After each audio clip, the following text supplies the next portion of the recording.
Buenos días. Empezamos ahora un nuevo capítulo de gestión de memoria. Vamos a ver varias partes en la gestión de memoria. La gestión de memoria simple o gestión lineal con varios modelos diferentes. Y después veremos el modelo que se usa actualmente en todos los sistemas operativos, que es el modelo de memoria virtual. Entonces, en esta parte que vamos a ver, bueno, algunos conceptos básicos, las nociones de dirección lógica física y la noción de Memory Management Unit. Después veremos los diferentes modelos de gestión de memoria lineal, las políticas que existen, y vamos a hablar de overlay y gestión por bloques. Eso se llama la asignación continua de memoria. Ahí veremos que lo que es una MMU simple y una con control. Cómo eso se implementa con la RAM físicamente.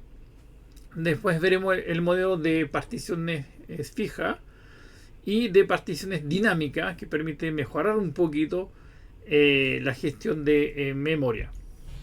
Entonces, ustedes saben que existen varias formas para manejar la memoria en un sistema operativo. Podemos hacerlo vamos a ver, de forma continua en la memoria física. Es probablemente la forma más fácil de hacerlo, pero también vamos a ver que es la forma la más ineficiente en términos de fragmentación de memoria, que va a ser el problema principal de gestión de memoria. Entonces eso lo podemos hacer con o sin el famoso swapping. Ya hablamos antes del swapping, vamos a volver a hablar un poco de ese mecanismo. Podemos hacer también un manejo de memoria con unidades de asignación que son de tamaño fijo. Y ahí están las particiones fijas o dinámicas. Veremos cómo funciona. Y los overlay. Veremos que sí, bien es cierto que son técnicas bastante simples de implementar y que además no necesitan una parte hardware muy sofisticada. También veremos que es bastante ineficiente. Bueno, y al final, no en este capítulo, pero en el próximo capítulo, veremos la gestión de memoria, que es la más eficiente que existe, que es la gestión de memoria virtual. Eso incluye tres modelos diferentes: la segmentación, la paginación y un modelo híbrido, que es en general el modelo que usan todos los sistemas operativos como Windows o Linux, que es la segmentación paginada. ¿Ya? Entonces, además de esos modelos, dice acá que el sistema necesita mecanismos para manejar varios problemas. Y uno de esos problemas en la gestión de memoria, lo que sea el modelo de gestión de memoria, es la falta de memoria física, lo que se llama la saturación de la memoria. Si la memoria está saturada, ¿qué significa eso? Significa que no vamos a poder agregar más tareas en la memoria. Y ustedes se acuerdan que agregar más tareas aumenta el nivel o el grado de multiprogramación y entonces en términos general aumenta el rendimiento del computador. Si tenemos una memoria saturada, tampoco podemos tener aplicaciones, programas ya en la memoria que pueden pedir más espacio por malloc, por ejemplo. Entonces vamos a necesitar en términos general un swapping de las tareas y de los datos asociados, no solamente el código de los procesos, pero también los datos, bastante eficientes para manejar esa saturación de memoria.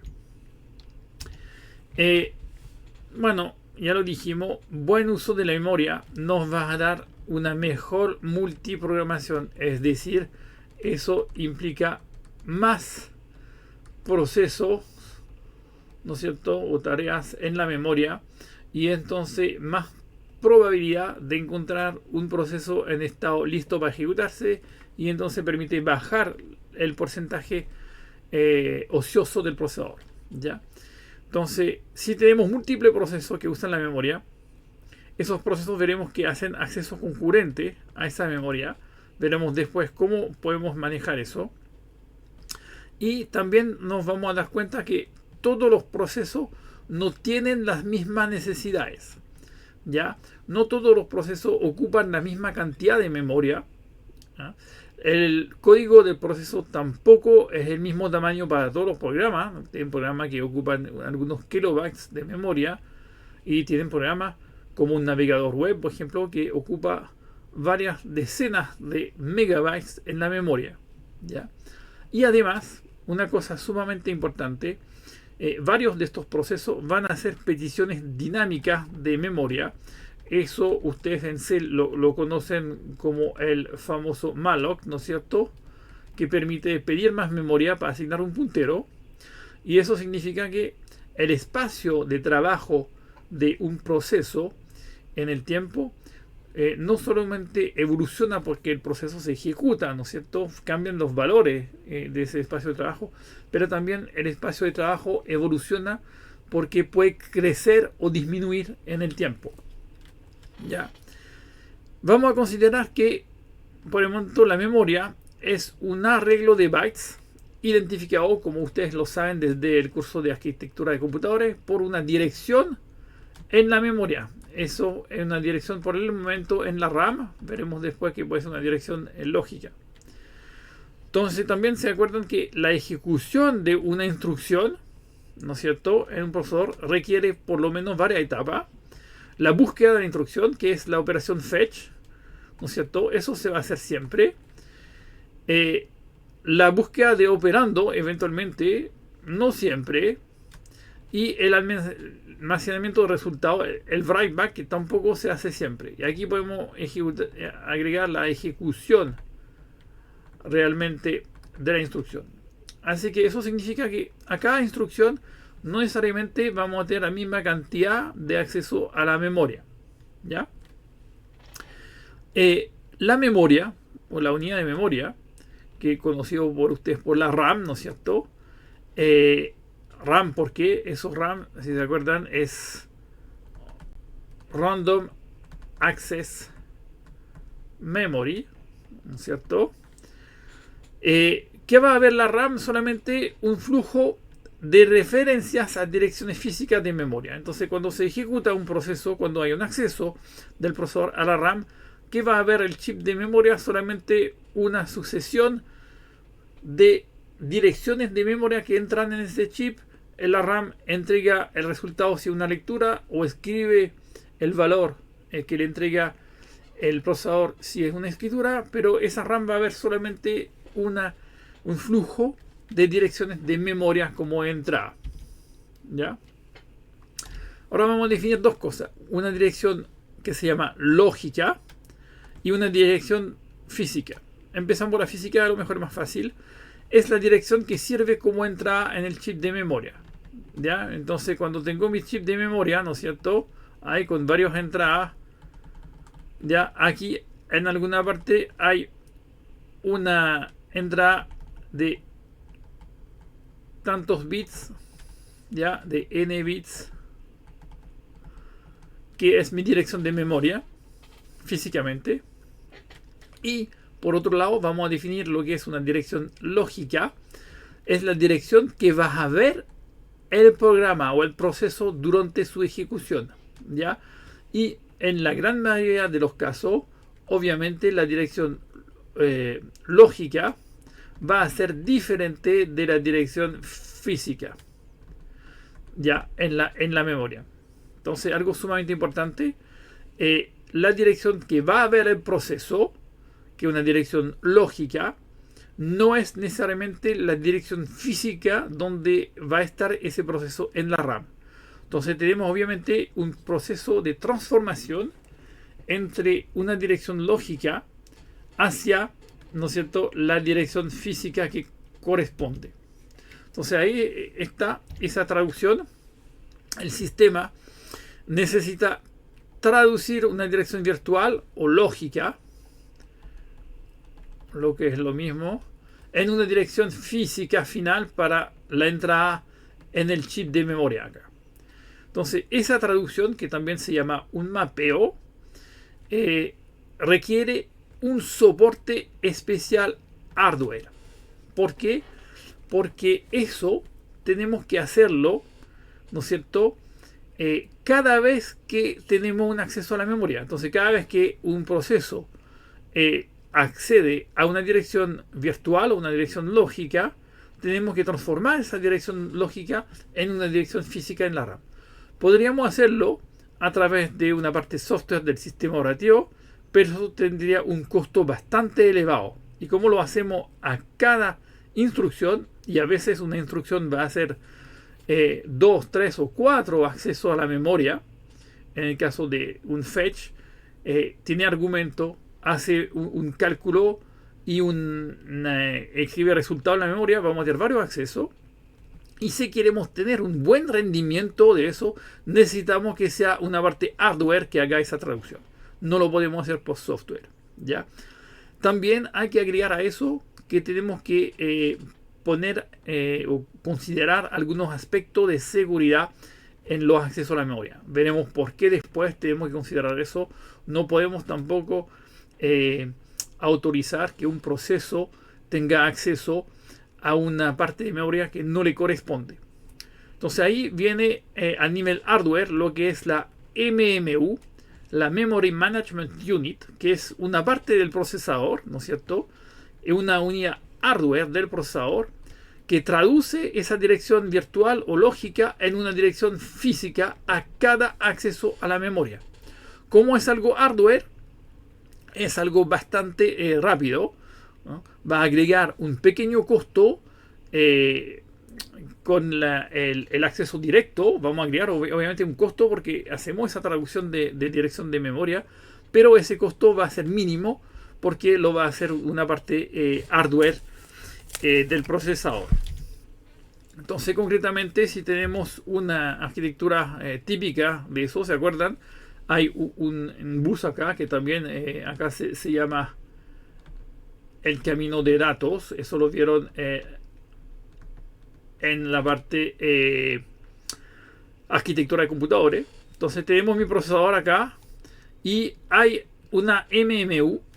Cada vez que hay un acceso a la memoria, esa MMU traduce la dirección de memoria para que esa dirección se transforme en una dirección física para la RAM.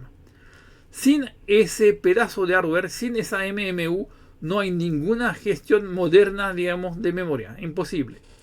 Y eso por el momento estamos hablando de una MMU simple que solamente va a hacer esa transformación. Entonces, la memoria al final es un recurso del sistema operativo como cualquier otro recurso, simplemente un recurso bien especial porque es el mayor recurso que tiene el sistema y un recurso totalmente necesario para ejecutar cualquier programa, cualquier proceso. Y obviamente, como cualquier recurso del sistema, vamos a tener que optimizar su uso, porque si no lo hacemos, ¿qué vamos a hacer? Vamos a tener un mal uso de la memoria. Vamos a ver que se va a producir un fenómeno que se llama la fragmentación de la memoria, y eso conduce a tener menos memoria disponible que la memoria realmente existente y libre en el computador. Y obviamente, ¿cuál es la consecuencia de eso? La consecuencia es que vamos a bajar el grado de multiprogramación, y si bajamos el grado de multiprogramación, vamos a bajar el rendimiento de mi computador.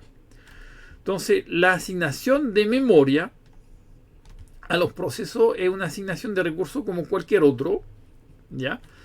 La gran diferencia es que la memoria física es un recurso que se llama compartido entre todos los procesos. Claro, porque en la memoria voy a tener varios procesos que se ejecutan, varios procesos que usan la memoria para su código, pero también para los datos. Y en la gran mayoría de los casos, esos procesos van a usar la memoria de forma dinámica, es decir, que no siempre necesitan la misma cantidad de memoria. Va a depender del código, va a depender de los datos de entrada, del tamaño del problema, etc. Además, vamos a necesitar mecanismos de seguridad y de integridad, ¿ya? Además de la optimización. Y también eso vamos a tener que optimizarlo para asegurar que los procesos no van a interferir uno con el otro. Por ejemplo, un proceso que sería capaz de leer o escribir una zona de memoria que no le pertenece, ahí nos permitiría abrir la puerta de inmediato a la escritura de virus o malware de ese tipo, porque sería bastante fácil escribirlo. Además, el sistema tiene que satisfacer las solicitudes de memoria de los procesos. ¿Por qué? Porque es cierto que un proceso inicialmente necesitamos que cargue su código y sus datos iniciales, que son las variables constantes que tiene ese programa. Eso sabemos de antemano cuánto espacio ocupa. Lo que no sabemos es cuánto espacio va a necesitar después cuando empieza su ejecución ese proceso. En otras palabras, no sabemos si ese proceso va a pedir más memoria por malloc o no. Y el sistema operativo no lo puede anticipar y tampoco lo puedes adivinar por ejecuciones anteriores, porque se acuerdan que, como siempre, la mayoría de los procesos no tienen una ejecución determinista. Entonces tenemos que hacer eso, hacerlo lo más eficiente posible, es decir, con el menos costo posible. Igual que el scheduling, no podemos pasar minutos decidiendo cuál es la asignación de memoria que vamos a hacer y cómo. Tenemos que hacerlo de forma rápida. Y vamos a tener que manejar en un momento sí o sí la sobrecarga, entonces la saturación de la memoria. Porque si tenemos mucho proceso que ejecutar y si tenemos un flujo constante de procesos que llegan al sistema, la memoria en un momento se va a saturar sí o sí. Entonces eso implica un swapping, probablemente. Y el swapping también vamos a tener que optimizarlo, porque se acuerdan que la memoria secundaria, que en el fondo eso corresponde a un disco, la memoria secundaria es mucho más lenta que la RAM físicamente. Concretamente, el factor de diferencia que hay entre la RAM y el disco es 1.000.000. El disco es 1.000.000 de veces más lento. La velocidad de acceso a un chip de RAM, estamos hablando de nanosegundos, y la velocidad a un disco duro, estamos hablando de milisegundos. Milisegundo, microsegundo, nanosegundo. Hay 1.000.000 de diferencia. Y la buena pregunta para el sistema va a ser: ¿qué hacer cuando un proceso necesita espacio, pero la memoria está completamente ocupada? En el fondo, la memoria está saturada. ¿Qué va a hacer el sistema operativo? Bueno, probablemente un swapping. Pero ¿el swapping de qué proceso? ¿Cuál proceso vamos a sacar de la memoria? No todos son equivalentes. Entonces, ¿cuáles son las políticas que existen para la gestión de memoria? Hay varias políticas. La primera consiste en estructurar la memoria en varios pedazos de memoria que pueden ser independientes si se puede. Entonces cortar todo eso en varios pedazos. Es totalmente imposible de usar eso en la práctica porque es muy difícil saber dónde cortar, cómo cortar, etc. Entonces, una solución más interesante ya son el uso de overlays.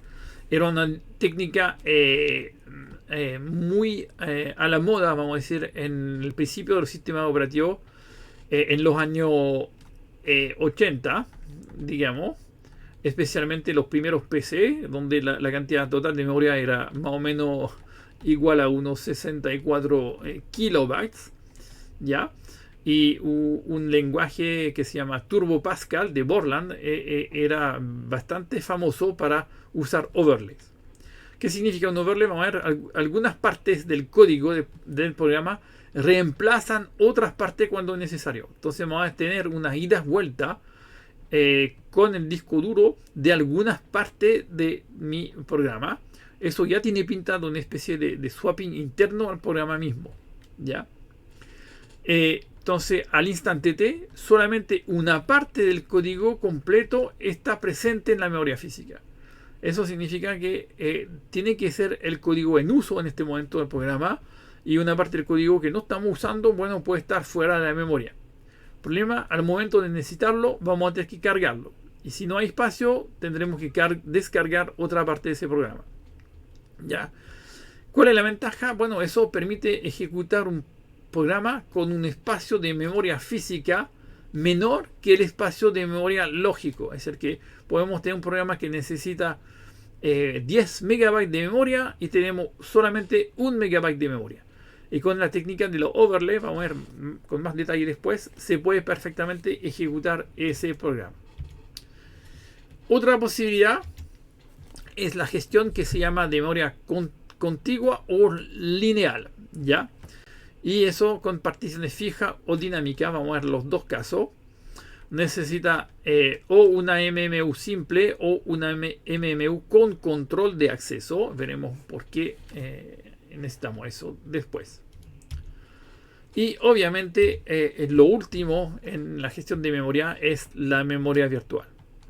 Eso es lo que vamos a ver en el próximo capítulo, no en este. Consiste en dividir el espacio de trabajo de un proceso en varios espacios virtuales diferentes con técnicas de segmentación, de segmentos, de paginación o ambas técnicas juntas, segmentos con paginación.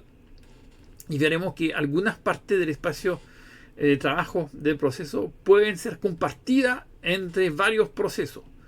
¿Por qué? Porque, por ejemplo, si usamos un navegador web en un sistema operativo y si tengo varios usuarios que usan el mismo navegador web, bueno, los datos de esos navegadores, de esos procesos son diferentes, sí, pero el código sigue siendo el mismo de un proceso a otro. Entonces, perfectamente podemos pensar que ese código, en vez de duplicarlo n veces en la memoria, podríamos compartirlo entre esos procesos para ganar espacio. ¿Ya? Entonces, algunas partes pueden ser compartidas en la memoria virtual. A ver, con segmentos compartidos para intercambiar de datos, por ejemplo, acá. También está el caso de las bibliotecas de programación. En un sistema como Linux, la gran mayoría de los procesos, de forma directa o indirecta, usan la biblioteca C. Aunque escriben un programa en Python, ese programa en Python, detrás del interpretador Python, usa la biblioteca C. Eso nos va a permitir compartir las bibliotecas de programación entre varios procesos, pero teniendo en la memoria un solo ejemplo de esa biblioteca de programación. Eso es la biblioteca dinámica que conocen como las DLL en Windows o los SO, Symbolic Object, en Linux o Unix. Y eso nos va a permitir obviamente, reducir la cantidad de memoria necesaria para ejecutar N procesos.